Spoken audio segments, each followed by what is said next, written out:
Hello everyone, thank you for tuning in. As always, I am Kaylee Batesman, the Content Director at SheCanCode, and today we are asking, are apprenticeships the answer to getting more women into tech? We're almost half of the UK workforce saying they want to retrain or study for a new qualification. During the current cost of living crisis, Virgin Media O2 is creating around 350 apprenticeships this year. But could apprenticeships hold the key to getting more women into tech? I'm joined today by the wonderful Karen Handley, Head of Future Careers at Virgin Media O2, to take a look into retraining and apprenticeships and the opportunities they present to women. Welcome, Karen. Thank you so much for thank you for having me. Thank you. Can we kick off today with a little bit of background about yourself, just to set the scene, please? How did you get into tech? Tell us all about you. So I guess in a way by accident originally. I hear that a lot. Being honest. Yep. And I do reflect on it because actually my whole career has been in a tech-based industry. And actually, before thinking about that even, I actually did a degree in a Bachelor of Science. But because of school, I didn't really think about it being a STEM subject, for example. I just always liked typical STEM subjects like maths, always liked problem solving, being creative, being innovative, but didn't really associate it anything other than just liking those subjects, to be honest. And then did my degree in a management sciences degree, basically. And then when I came out, my first role was basically consulting small to medium sized organizations, but they all ended up being around engineering, manufacturing, digital based organizations, and really loved working with those companies and seeing what they stood for. And then moved into some other companies that also was in that same field before coming to Virgin Media O2. And what I love about the tech industry is the fact that it's so fast paced, it's so creative. If you think about tech, everything we do every day touches tech in some way. So I feel like it's a really good organisation to be part of, and a really great industry where I feel like it's always on the up. And there's always something exciting happening with it. So although I'm not directly in a tech role, I'm in a people-based role looking after future careers. I feel like just being surrounded by technology in itself is just really fascinating, and all the people I get to work with who are in those technical roles. I love the fact that you said at school you liked STEM subjects and maths because you liked being taking subjects that were creative and innovative. You don't tend to think that at school about STEM subjects, and it's lovely that you got that from somebody. I don't know if a teacher or whoever inspired you to think, actually, you can be quite creative in STEM subjects, because normally I hear by the time you've reached university, that's all kind of gone, and people seem to think, actually, being in technology isn't creative. And you don't have that freedom. But it's nice to hear that you already knew that at school. Yeah, I think I had pretty good careers advice at school. And I think as I've kind of got more experience, reflected on my school years, I think I've probably also just realised that more for myself as much as probably what I was taught at school, to be honest. And I think that is part of exactly what you say, that actually as you go through schools, I think there's certain subjects that do tend to be seen as more traditionally for males, and even though girls actually perform better in those kind of STEM subjects, after GCSE you tend to find less girls going on to doing the A levels, and then even less go on to doing, for example, degrees. So you're really creating quite a small funnel of girls carrying on in those STEM subjects. Then you've obviously got to encourage them to want to go into a career in STEM thereafter. So yeah, it's definitely one of those where I've learned as I've gone through and reflected and gone, gosh, I've actually really ended up in a lot of roles that are in STEM without necessarily planning that originally. And so I think there is a little bit around sharing those stories and kind of seeing the bigger picture around what those careers are, rather than saying I'm looking for something in STEM, which I think is then what perhaps narrows people's viewpoints, rather than what do I enjoy doing, and what I enjoy doing happens to be in a STEM based subject.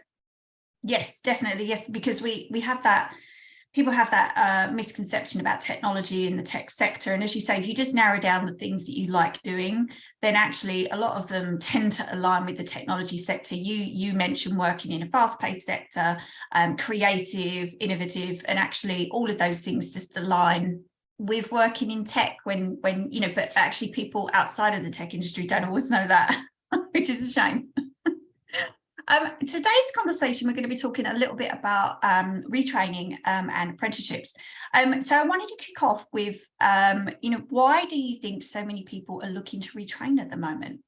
So as you mentioned in your opening statement, almost 50% of people want to retrain to get a qualification. And I think a lot of that is down to the cost of living crisis. Our research showed that 1 in 5 people don't feel they earn enough in the current a crisis that we've got going on. And I do think some of that is also down to people's views around thinking about non-linear careers. So we used to think about careers being, if people sort of moved around too quickly, it'd be classed as job hopping. Whereas actually now, I think things like the pandemic have really made people change their views on their career. So I think, for example, people's values and purpose is different now. So people are wanting to work perhaps more remotely, for example. Some research by Gartner recently showcased that actually 65% of people now actually prioritise things outside of work, which is then making them think about flexibility in roles. And maybe they're in a job role today that isn't perhaps as flexible as what it could be. People are working longer. So I read recently that we almost might be having a 60-year career rather than a 40-year career in a few years to come. So in that mind, it's people's motivations to maybe stay in that same job is perhaps no longer as relevant as perhaps it was before, and people are now looking to reskill, to re-energize, re-motivate them at a different point in their life. I also think that, especially in the tech space, in particular around roles are just evolving. So roles that exist today and in the future, there'll be roles that don't even exist right now. And talk around, for example, automation is a big topic at the moment, and that would have been roles that didn't exist in previous years. So there's a lot of new roles that people are looking at thinking, I'm really interested in that. I didn't even know that was a career, or it's a new career now. And I really want to get into that. And I think sometimes it is just that cost and that time to retrain that is what's been putting people off versus than the opportunity to have a go at doing something different. So I really think there is a bit of a shift around people's motivations more broadly. So for example, we had in the pandemic, there was somebody joined our apprenticeship who had previously been a chef, but because obviously the hospitality sector didn't do as well, obviously, in the pandemic, from it was quite impacted quite hard, that decided he wanted that economic stability, and therefore went on to one of our apprenticeships later in life to basically get that stability in a telecoms sector organisation.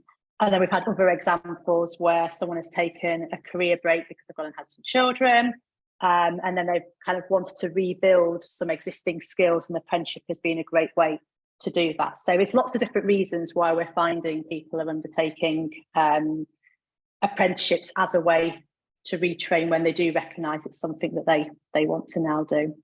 Yeah, it's always interesting to hear when people transition from one career to another. We love to hear those stories on this podcast, because just people just hearing that you don't have to stay in your one set career. You leave uni and you do that career and you think that's it. I think you're absolutely right, though. I mean, obviously the pandemic really changed things. I think the tech industry has always been open, don't you? It's always been open to people retraining and a skills crisis, and bringing in people from different backgrounds. But I think people are just more willing to ask now, where, as you said, their priorities have changed, and they're more willing to say, what can I retrain? Can I do this? They're looking for different opportunities. So I think the tech industry has always been open and crying out for talent in different areas. Just people's mindsets have changed quite a bit, haven't they, since 2020?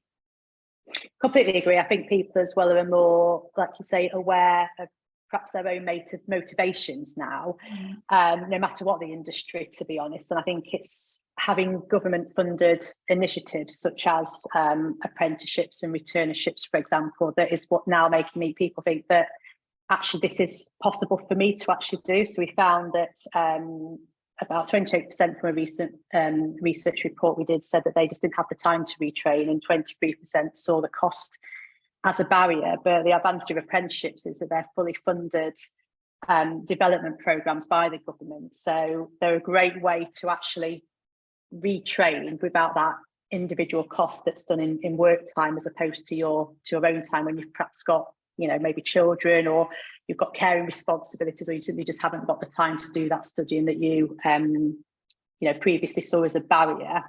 Things like apprenticeships and the education around what apprenticeships can do now, I think, is also opening people's eyes. And like you say, people are now asking more about it. So we'll find that people who are internal in our organisation will also do an apprenticeship, as well as those that perhaps are external and wanting to either skill or reskill. It's really opening the doors in terms of diversifying, as you mentioned earlier, around the types of people that will consider apprenticeships more now.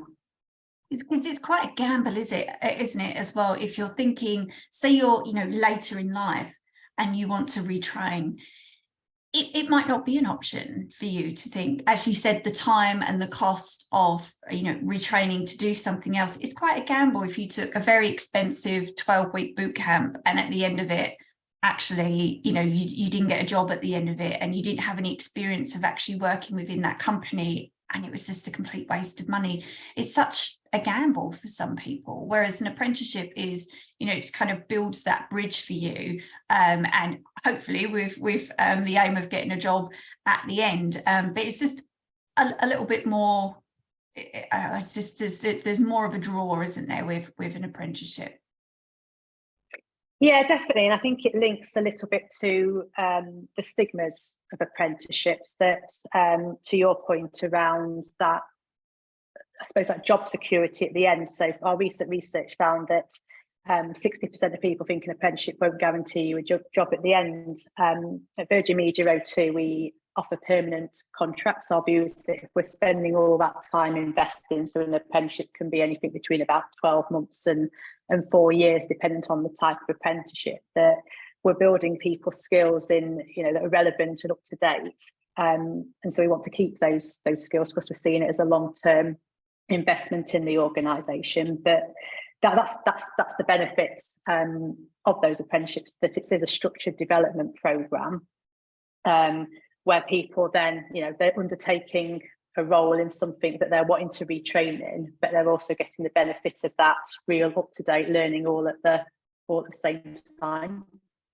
Yes, and that as you said, that stigma, I think that there is still that that feeling surrounding apprenticeships. So, and I think they're also still considered only for young people, which I think is a shame, because I think you can take an apprenticeship at any point in your life. I think it's just considered something that you would do as a student or just graduating. But you could be early career, start wanting to move into technology and have 15 years of experience in it, and it's a great bridge there for you. But there's still that stigma attached to it as being, it's only for young people, and that's it. Nobody else really considers it.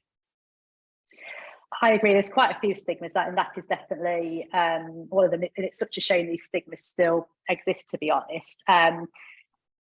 But yeah, so for example, from our recent research, about 46% of people think they are just for young people, whereas actually at Virgin Media O2, we've noticed in the last few years, and last year in particular, 45% of our apprentices that we hired last year are actually over 25, and our apprentices range between typically 18 and 53 years old, so a real broad range. And I think it's what I love even more now, actually, about the career I'm in, that it's so varied. So historically, it would have been typically younger people who were coming in. But I think because of this Retrain Revolution that's now taking place and people's motivations changing, that we are really starting to see a difference.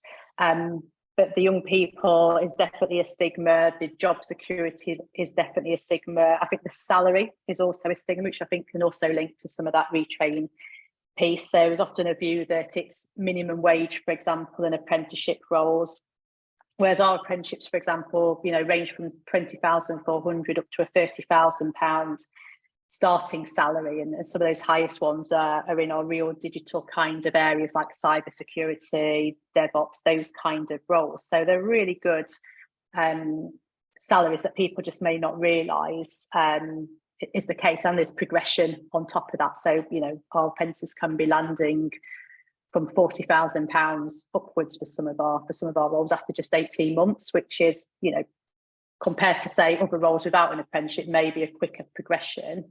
I think there's also the view that from our research, 47% of people believe there isn't an apprenticeship in their field, but there's about 700 apprenticeships that exist in the market.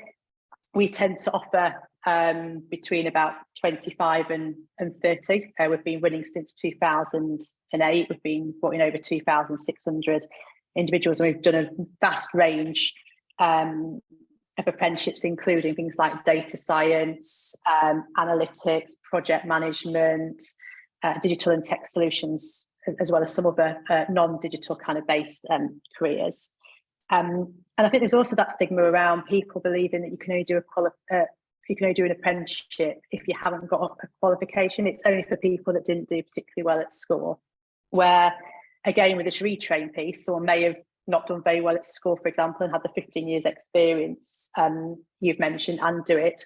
But it also might be somebody that's actually gone and got a degree, but still then wants to go and specialise in an apprenticeship. So we find some people may join us who have had a history degree, for example, but then they want to now specialise in a technical career and do a cybersecurity apprenticeship, or it's somebody with a mix of all those options that joins later on. And I think they're the pieces that still are what's sport about. And I think the insight that from parents and from teachers, for example, and their knowledge of perhaps what apprenticeships was like many years ago versus today still exists, and parents and teachers and I guess friends and family have a big influence around people's decisions. And if that information isn't quite up to date, how we would in a future careers expertise way, it's kind of up to us to kind of try and keep getting the message out around this is, like you say, for everybody.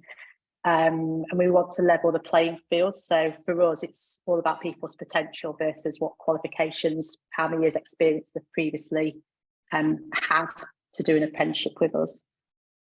Yeah, I love everything you just said there, because I was going to say to you, what are the advantages of undertaking an apprenticeship? But actually, you mentioned so many that I think people wouldn't even think of. And as you said, people wouldn't think of about apprenticeships nowadays, and salary being one of them. You'd always think that your salary is going to be bad. You might not get a job at the end of it, and also I think there's still that thought that it's something that you go into a company and you're perhaps forgotten about, and you probably aren't given great projects or real life projects to work on, or you don't actually have much experience to take forward either into the job that you go into at that company or into a different job. I think people still seem to think you're going to just float around for a few weeks within a company and that's it and on your way. But I suppose it really depends on the company, doesn't it? Picking the right apprenticeship for you in the right area, a really good company that is really going to invest in that person and train them up in the area that they need, that they're missing, for instance, within their workforce, and really invest in them. So I suppose it's a lot of it's down to picking the right company as well. Yeah, I would agree with that. For us at Virgin Media O2, it is literally a real job. And the simplest way to talk about it is it's a structured development programme. It's called an apprenticeship. It's government funded initiative. It's a qualification. And the way we see it is you are learning, as you say, that job to become occupationally competent, we would call it. So you are able to be, for example, a cybersecurity analyst, for example, those kind of roles, or a DevOps engineer. And the apprenticeship gives you the structured industry knowledge that then is applied practically right at the same time. If you think about somebody who may go and do a degree, they're getting 3 years of theory and then they're applying it after 3 years. Whereas the benefit of the apprenticeship is you are literally earning whilst you are learning. So for those skills that are moving on very quickly, which in a lot of tech roles tends to do, cyber, for example, DevOps, automation, all these things, in 3 years' time, that information would be out of date. So therefore, people are building relevant skills straight away. And, you know, in some cases, if you are starting earlier in career, you're saving some of that university debt. If that was going to be your other option, is that you're getting a qualification without that debt. You also, we don't give that party life of a university, but we give, you know, that's the benefits of it, that you're getting a fully funded qualification. And some of our apprenticeships, which people may not realise, are degree apprenticeships. So there's 7 different levels of apprenticeships in England, as an example. And some qualifications give you a master's level qualification and a degree level, as well as some on the other end, which give you equivalent to 5 GCSEs. So it's a real mix. So for those that perhaps wanted to get a degree, they could still get one, but they could actually be working and earning at the same time and actually end up then on a speedier almost trajectory than somebody who went to university, because they're technically a few years then ahead. But it is a lot. There's a lot of information on apprenticeships, so it is sort of making sure that you get the right information to make those right decisions for those advantages. Yes, and you're so right. So many young people today would think, actually, university isn't for me because of the debt that's hanging over it. Is it going to be worth it at the end of it? Whereas with an apprenticeship, at least you know where you're going, you know what you're training for. I had so many friends at uni who left and still didn't know what they wanted to do. It was amazing. On graduation, it's like, oh, you know, have you found a job? Are you looking? I'm like, well, I'm not quite sure. Yeah, you know, still haven't made up my mind. 3 years of, you know, partying, and that's all fine. It can, you know, take a while, but with an apprenticeship, at least, you know, you have a clear path, possible job at the end of it. And as you said, things move a little bit quicker. Is there a difference between returnships and apprenticeships? You mentioned, you know, maybe some people leaving to take time out to have children and returning. Do you think there's a difference between the two? So the returnships came out as a new concept as part of the spring budget, and is an umbrella concept around trying to get people who are over 50 back into work or who've had a career change.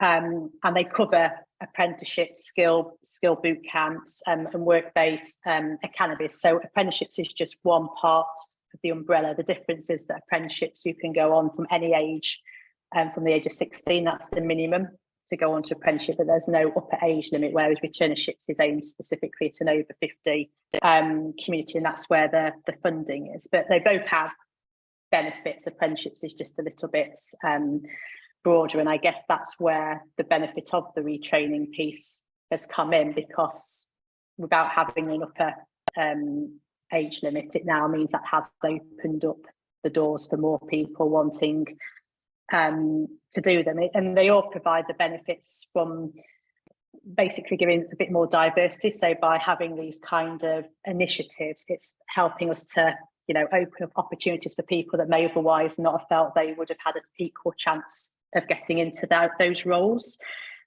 We find that engagement is particularly high. So we find that those that do an apprenticeship with us, 98% are proud to work for us.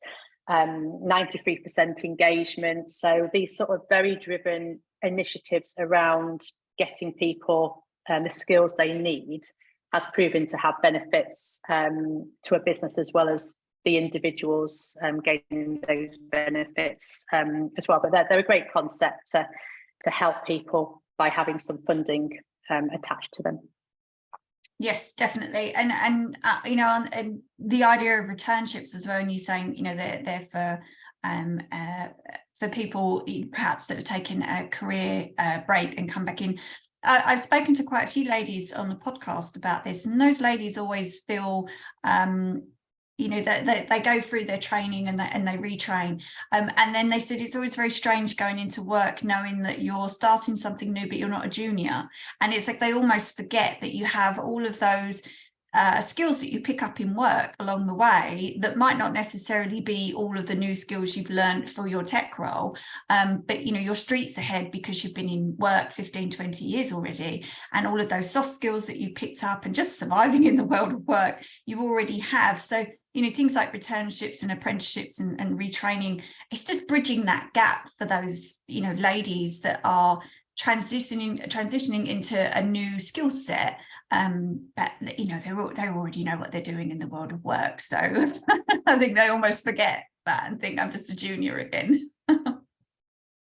I think that's the piece. It's really highlighting the skills is the most important piece versus the experience, because if you've got that transferable skill, so taking that problem solving when I was at school and really enjoyed that, and I think, okay, well, if I knew all the jobs that basically would be useful to have a skill in problem solving, it would be a massive list.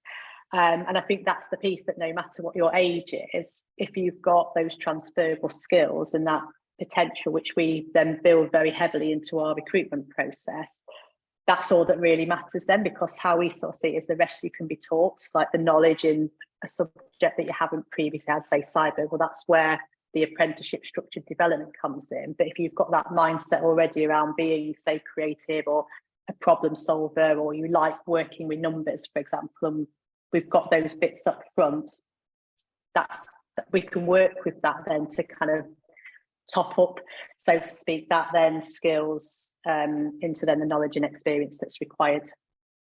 Yes, because I was going to say next, how can companies support those in apprenticeships? But you just said there, just picking out skills that, things that people are already good at in previous careers, or things that they've done at university. And you said, building that into your recruitment process, and I suppose just understanding how that person ticks, and making sure that it's built into their progress as well. I mean, it's not just a case of training and coming in and that's it. I suppose it's also, what would they like to do once the apprenticeship has ended, and what does their career path look like as well, I suppose, isn't it?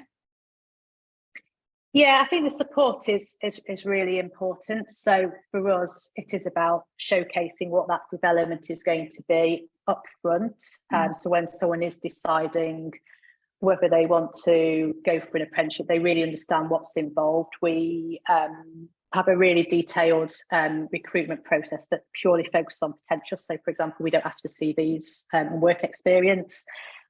We ask questions instead, to really showcase people's potential. So it's quite a sophisticated process. There's lots that go behind the scenes to make sure that we're really focused on levelling that playing field throughout. We ensure, from a support point of view as well, that all our salaries are on the website. So the starting salary, the progression salary, their potential for their landing salary. I think things with like the gender pay gap, for example, and those kind of pieces, I think the more we can sort of showcase those things, so it doesn't matter how much experience you've got, if you're applying externally, that is the salary you're getting as an example. And I think it's just really powerful to just be so transparent from the start around those pieces. It's permanent, what the salary is, what will give you on that programme. And I think that equity piece, we play at Virgin Media too, and for our future careers programmes, we've put equity really at the core of everything we do, because although we might be experts around future careers and how best to recruit and how best to develop in that space, it's good for us to understand the differences around someone who may be joining that 18-year-old versus that 53-year-old at the other end of the scale, around, well, actually, how do we differentiate the programmes? How do we make it fit for purpose for all? So we actually have a committee that's based of individuals in our community, about 600 on programme at any one time, and basically to ask their views on the programme. If we have new ideas, we test it with them. And that to us is also as much support as they need around having a design of a great programme, is to keep checking in and making sure that we are getting it right, because, there's different personas. As we've talked about earlier, it's, people's motivations are different. So appealing to one person with one motivation will be very different to another. And that's how we get to our high engagement levels and our retention levels, because we personalise where we can on the programme for different groups of individuals. Yes, and pleased you said that, because I was going to ask you, could apprenticeships help more women into tech, and what are the attractions? But if you're talking there about, you know, you make sure that you design the program with who is actually taking it, and making sure that it's flexible in that way, that is going to be a big draw already, isn't it? Yeah, and we find that some of the piece around getting women into tech and onto apprenticeships is before they even start on that programme and start even looking at apprenticeships. So, you know, 11 to 19-year-olds, an example, if they have some kind of STEM activity, they are 3.5 times more likely to engage in a STEM career. And, you know, one of the things we've done this year is actually launch a work experience programme. So we had a virtual 4-day programme to basically get people interested in STEM. We selected people who already had some interest, and we had almost 50% of females come onto that programme. And by the end of the programme, both females and males both said they had increased their knowledge. They were more excited to go into a STEM career at the end, but actually that was slightly higher for the females who was on our programme. So it really showed the impact. And that was because we brought that work experience to life by showcasing some of our alumni, graduates and apprentices, as well as our current ones, to talk through their roles. We would talk about our programmes. We would talk about, for example, like the future of gaming, things that kind of would resonate, because what we find is that people don't always think about what STEM is. It's sometimes you say STEM and it's like, what's STEM? So I think it's that piece around you're actually using STEM in everyday life. So I read something that in the pandemic, it was around 93% of all young people between 18 and 24 game. And I was thinking, if you're into gaming, again, the skills that you've got from gaming would very much apply in a STEM place. Or if you think about if you're baking, for example, and you're having to measure your quantities of flour, eggs, etc., there's that numerical piece behind it. And I think people will be, or you're interested in going to the science museum, for example. It's those kind of things that then if people got used to talking about it in everyday life around, well, you're interested in this, you like that particular hobby, or you like going to a science club, or whatever it might be, that actually that links. And I think that's where a lot of the connection is needed, that people naturally realise that they enjoy it. And I think there's also that piece that, you know, we are very much a digital economy now, and the salaries are very high in those digital roles. They're the highest in our apprenticeship programme. Just as an example, we talked about that higher end starting at the £30,000 mark. And I think it's recognising that because females are so sought after in this, that the salaries, you know, do tend to be higher. And I think it's trying to showcase that to girls, and to kind of get them to really understand what those roles are. We created a Match Me tool. It wasn't specifically for girls, but it's got the added benefit where you answer some simple questions around what you like doing. So do you like working outside? Do you like working in office? Very simple questions. And the idea is that when you answer it, it will then give you a selection of all our Virgin Media O2 apprenticeships. And it always makes sure it comes up, you know, with options. And so as a female looking at that, if they haven't been told much about digital-based roles for example, and it will come up saying, hey, you may be interested in cyber security, or you may be interested in network engineering, it will give a description about that role and say, if you want to apply here. And we're finding that Match Me tool is, when we're asking for feedback, is really helping people to broaden their both females, you know, and males, but females in particular in this case, where typically, you know, females aren't as likely to think about those roles. It's more jobs, you know, jobs for the boys in school. So we're finding those things make a difference. But we're also, in our recruitment process, running coaching calls. So there's often a lot of research that girls are less confident. So we're sort of doing coaching calls to help them with assessment centres. So again, we're trying to do a lot before they even start in that apprenticeship. But then at the apprenticeship stage, it's a real opportunity that, again, based on how best you learn, apprenticeships are a really great example to get them to learn as they go. But it's all about that peer-to-peer leadership, kind of showcasing other females that have gone into those roles that we spend a lot of a lot of time doing. But apprenticeships are a great way. We've seen diversity has really increased through our apprenticeship and also our graduate and intern programs.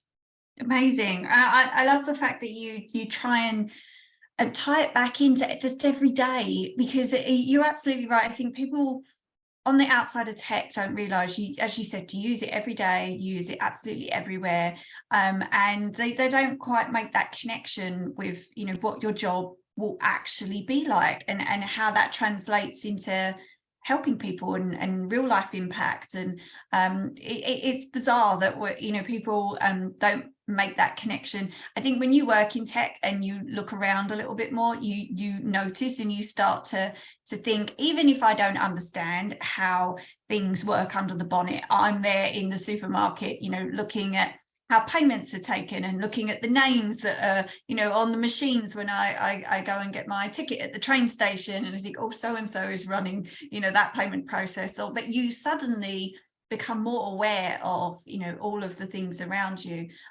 when you work in tech. And as you say, it's just something that you don't notice until, people start making that connection. And then you realize all of the great careers that are available to you. And also all of the great careers where you don't have to be a techie as well. I'm sure you've got lots of apprenticeships as well where you don't have to be highly technical and a coder. There's lots of roles in tech. And as you said, that matching tool would really help that, wouldn't it? Because if you were thinking, actually, I feel quite intimidated maybe going in, I'm going to have to be technically minded. Surely on that tool, you'd be able to, you discover quite quickly, actually, I don't have to be, and there's lots of other roles that don't require me to code, for instance. We're almost out of time, so we've got one question left to ask you. What would you say to someone who is potentially interested in an apprenticeship? I would say to definitely explore it, and to really think about kind of what skills you want to use, what you enjoy doing personally. I do think that makes a massive difference. I say there's a lot of research saying we're going to work for a lot longer now, so it's really thinking about what you enjoy doing. Nothing has to be forever either. So if you pick an apprenticeship or you don't pick an apprenticeship now and you want to pick one later, then that's also okay. And I think whichever program you go for, whether it's like an apprenticeship or a graduate program or another type of program, is that it is always about focusing on potential. So at Virgin Media O2, it's all about building skill sets for future ready talent. That's how we sort of talk about it. I would also say that although apprenticeships are really good for bringing young people in, bringing in different ages, but it's also that there are other options as well. And I think it's really important that there isn't like one best solution, is what I always say. I think apprenticeships are fantastic. I really think more people should do them, but it's also not for everyone to perhaps do that learning as you go. Some people like that more pure academic approach, for example, that a degree would give. And so for me, it's always about exploring all options. But if you can kind of get past those stigmas around that apprenticeship piece and really look at company websites, look on the Government Apprenticeship Service website, see what people are saying, look at companies. Quite a few companies will do these kind of match me based kind of tools, these skills builders on websites. Then it really will open your mind around the opportunities that are available. But if you do pick an apprenticeship, it's definitely will set you up for a really strong career. Yes, I love that. Just being mindful of all of the options available to you, and for some people, it's completely up to them. As you said, there are those stigmas still around apprenticeships, but we hope that conversations like we're having today, and other conversations that we tried to have via SheCanCode, we just hope that those stigmas, those barriers are broken down, and more people realise, obviously, the wonderful opportunities available to them out there. But we are out of time, Karen. Thank you so much. It was flown by, because it's been such an interesting conversation today. So interesting to hear all of the different routes in and available to people. So thank you so much for sharing. It's been a pleasure. Thank you. And to everybody listening, as always, thank you so much for joining us, and we hope to see you again next time.